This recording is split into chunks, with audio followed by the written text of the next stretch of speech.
Di balik kilauan perkebunan dan tambang yang menjulang megah di Sumatera dan Kalimantan pada akhir abad ke-19 hingga awal abad ke-20, terdapat kisah kelam yang kerap terlupakan, kisah penindasan kuli Jawa. Ribuan orang Jawa yang hidup dalam kemiskinan dan ketidakpastian di tanah kelahiran mereka tergiur oleh janji manis hidup lebih baik di tanah yang jauh. Namun, apa yang mereka temui di Sumatera dan Kalimantan jauh dari apa yang mereka bayangkan. Awal mula migrasi yang dimanipulasi. Sejak awal abad ke-19, sistem tanam paksa telah menyebabkan penderitaan yang mendalam di Pulau Jawa. Ketika itu, tanah-tanah subur dikuasai oleh kolonial Belanda untuk memenuhi kebutuhan pasar internasional. Ketidakadilan ini menciptakan kesenjangan yang begitu besar di antara penduduk pribumi.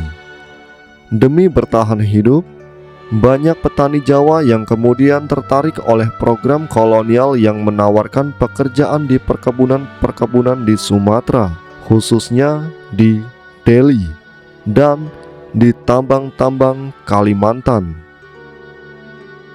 Para kuli ini dipikat dengan janji kehidupan yang lebih baik, upah yang memadai, dan kesempatan untuk menyisihkan sebagian uang untuk dikirim kembali ke keluarga di Jawa. Namun, kenyataan yang mereka temui jauh lebih kejam. Dalam sistem kontrak, para kuli dipaksa menandatangani perjanjian kerja yang penuh tipu daya.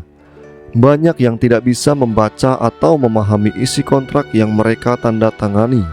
Dan sesampainya di Sumatera atau Kalimantan, mereka mendapati diri mereka terjebak dalam lingkaran eksploitasi. Penindasan di tanah Deli, neraka perkebunan tembakau. Di Deli, Sumatera Utara, perkebunan tembakau yang dimiliki oleh para pengusaha Eropa berkembang pesat. Untuk memenuhi kebutuhan tenaga kerja, para pengusaha ini mendatangkan kuli-kuli dari Jawa. Hidup para kuli ini sangatlah keras. Mereka dipaksa bekerja dari pagi hingga petang di bawah terik matahari, tanpa istirahat yang memadai, namun seringkali tanpa makanan yang layak. Mereka tinggal di barak-barak yang tidak manusiawi, di mana penyakit seperti malaria dan disentri merajalela. Para mandor yang kebanyakan berasal dari kalangan pribumi tetapi bersekongkol dengan penguasa kolonial memperlakukan kuli dengan kekerasan. Hukuman fisik seperti cambuk dan pukulan menjadi hal biasa bagi mereka yang dianggap melanggar aturan. Bagi para kuli, perkebunan Deli adalah neraka di bumi, di mana mereka diperlakukan tidak lebih dari alat produksi. Seorang kuli bernama Parto misalnya, datang dengan harapan bisa menabung untuk membeli tanah kecil di desanya.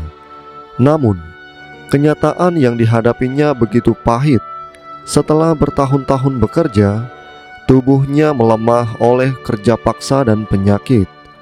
Sementara utang pada perusahaan terus menumpuk, membuatnya terjebak dalam perbudakan kontrak yang seakan tidak berujung.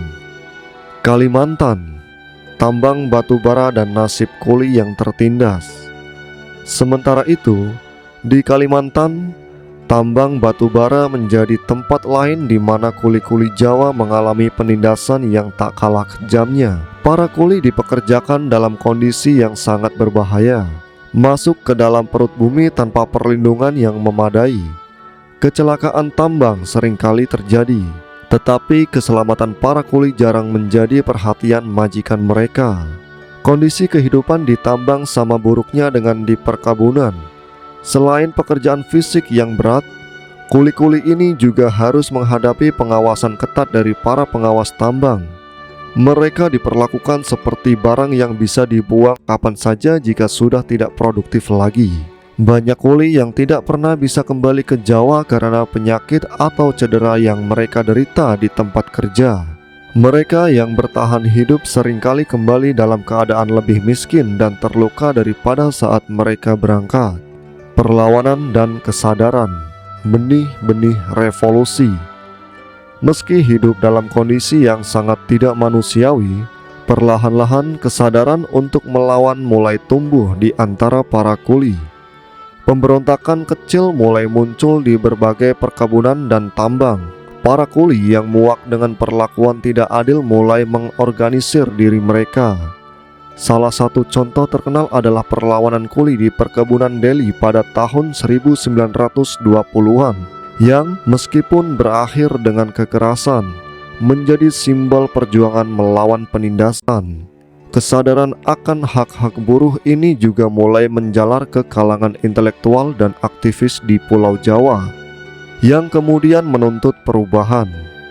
Isu eksploitasi kuli kontrak menjadi salah satu faktor yang mendorong gerakan nasionalis di Indonesia untuk menuntut kemerdekaan dari kolonial Belanda, warisan sejarah yang tak terlupakan. Kisah para kuli kontrak Jawa di Sumatera dan Kalimantan adalah bagian kelam dari sejarah Indonesia. Namun, penting untuk diingat, mereka adalah bagian dari perjuangan rakyat Indonesia melawan penindasan dan eksploitasi yang dilakukan oleh kolonialisme. Meskipun banyak dari mereka yang tidak pernah melihat hasil dari perjuangan mereka, pengorbanan mereka adalah benih yang menyuburkan gerakan perlawanan yang pada akhirnya membawa Indonesia menuju kemerdekaan. Sejarah ini mengingatkan kita tentang betapa mahalnya harga yang harus dibayar oleh para leluhur kita demi kehidupan yang lebih baik. Warisan mereka bukan hanya berupa penderitaan, tetapi juga semangat untuk melawan ketidakadilan yang harus terus kita jaga hingga hari ini. Terima kasih telah menyaksikan video ini. Fakta sejarah penindasan kuli kontrak Jawa di Sumatera dan Kalimantan pada era kolonial Belanda mengingatkan kita akan perjuangan dan penderitaan yang jarang terdengar. Jika kalian merasa video ini bermanfaat, jangan lupa untuk subscribe, like, dan bagikan kepada teman-teman kalian. Ikuti terus video-video menarik lainnya di Tagar Info, agar kita terus belajar dan menggali sejarah yang penting bagi kita semua. Sampai jumpa di video berikutnya.